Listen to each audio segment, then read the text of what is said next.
Todos recordaréis las explosiones en el Nord Stream, el principal gasoducto que traía el gas ruso barato a Europa y que el pasado 26 de septiembre fue saboteado. 4 explosiones controladas de las que nadie reconoció la autoría.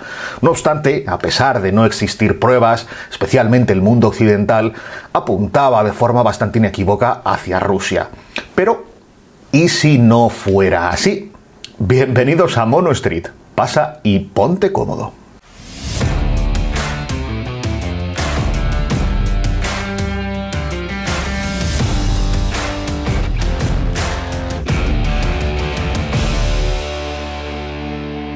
Hace escasos días, el periodista estadounidense Seymour Hersh, ganador de un Pulitzer, publicó un artículo de investigación en su blog, acusando directamente a Estados Unidos y también a Noruega de la destrucción del gasoducto, del Nord Stream.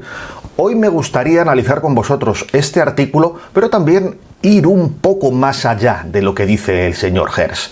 Según este artículo, el ataque al gasoducto fue orquestado por Estados Unidos.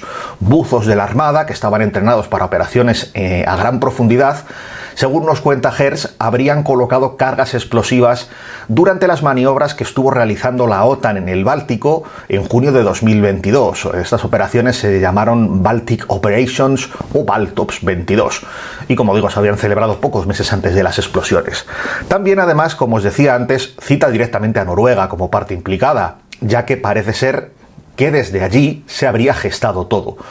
Y de hecho, nos cuenta que habría sido un avión de vigilancia modelo P-8 el que, mediante una boya de sonar que lanzó al mar en un vuelo supuestamente rutinario, habría activado estas cargas explosivas. Una pequeña pausa. Es importante recordar que la presencia estadounidense en Noruega ha ido en aumento a lo largo de los últimos años. Como os imaginaréis, por su posición geográfica, es una ubicación estratégica en las operaciones de espionaje a Rusia. Y, de hecho, Estados Unidos cuenta allí con instalaciones de la Armada, de la Fuerza Aérea, incluso tiene una base de submarinos. De hecho, en junio de 2022, ambos países firmaron un acuerdo que de hecho fue bastante polémico en Noruega, ya que mediante este acuerdo la autoridad estadounidense en Noruega se ampliaba e incluso le concedía jurisdicción en 4 áreas concretas del mar Báltico. Eso sigue vigente todavía a día de hoy. Siguiendo con el artículo, también se mencionaba a Dinamarca y a Suecia, quienes, bueno, claro, por la cercanía geográfica, habrían podido detectar fácilmente la operación, pero bueno, ambos estaban avisados. Después de la publicación de este artículo, como imaginaréis, las reacciones internacionales han ido apareciendo por todas partes. Y claro, especialmente todo el mundo estaba atento a la de la Casa Blanca, que no ha sorprendido a nadie, ya que rápidamente han calificado las acusaciones de ficción y, textualmente, completamente falsas. Bueno, ¿qué van a decir, evidentemente?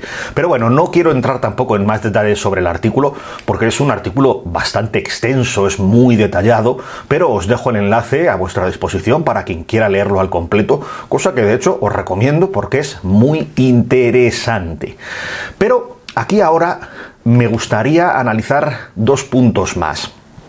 El primero, el que siempre me gusta analizar un poco en los capítulos de Mono Street, las implicaciones económicas que ha tenido la inutilización de estos gasoductos.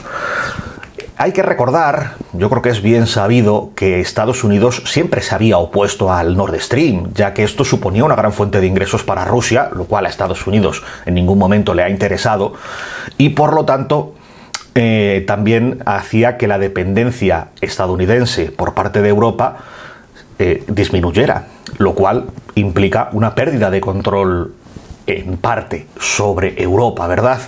Bueno, al final el Nord Stream salió adelante por la presión de Alemania. Esto era la época de Angela Merkel, ya al final de su mandato, y bueno, esto fue algo lógico, ya que además fueron uno de los principales beneficiados, no solo por recibir todo ese gas, sino que lo recibían con excedentes que después revendían a otros países europeos.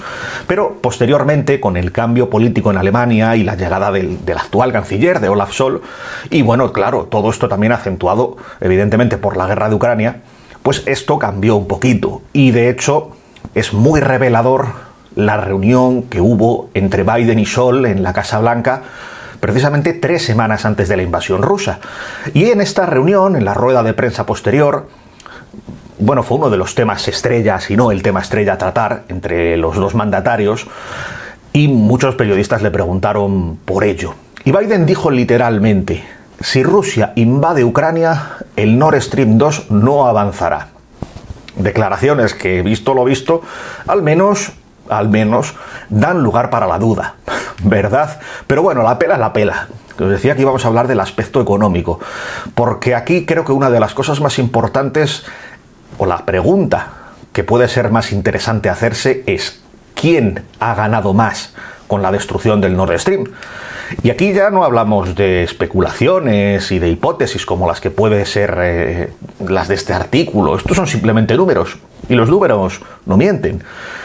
El más llamativo: Estados Unidos ha aumentado un 74% sus exportaciones de gas a Europa.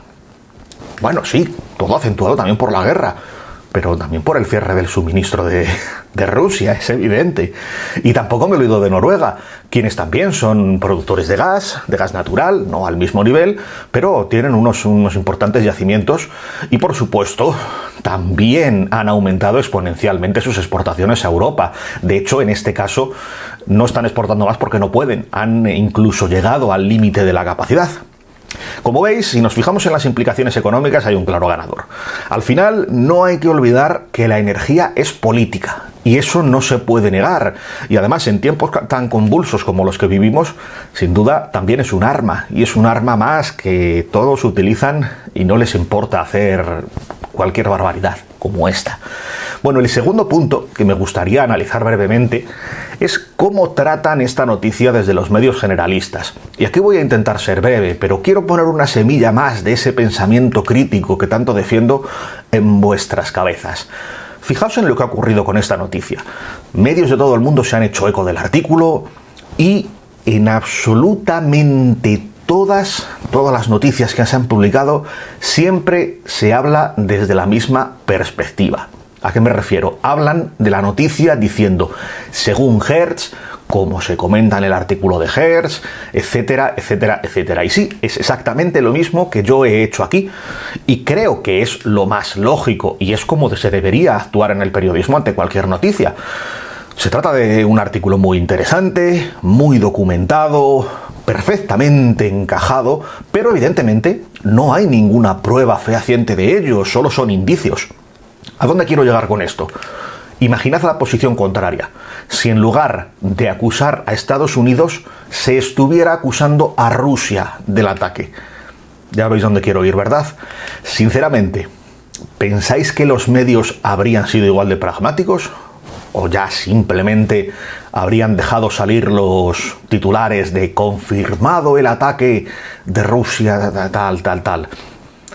Hay que tener el mismo pragmatismo tanto con los de un bando como con los de otro.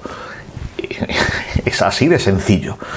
Para terminar, bueno, un último pensamiento en alto. Yo personalmente, como os imaginaréis, no sé si todo esto será cierto o será falso, porque bueno, Seymour Hersh es un periodista polémico, dicho sea de paso.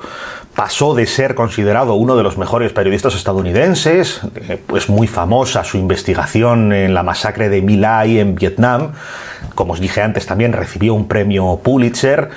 Y pasó a ser alguien bastante criticado en los últimos años por hablar de temas mucho más sensibles, incluso algunos que pueden calificarse de teorías de la conspiración, como por ejemplo la captura de Bin Laden.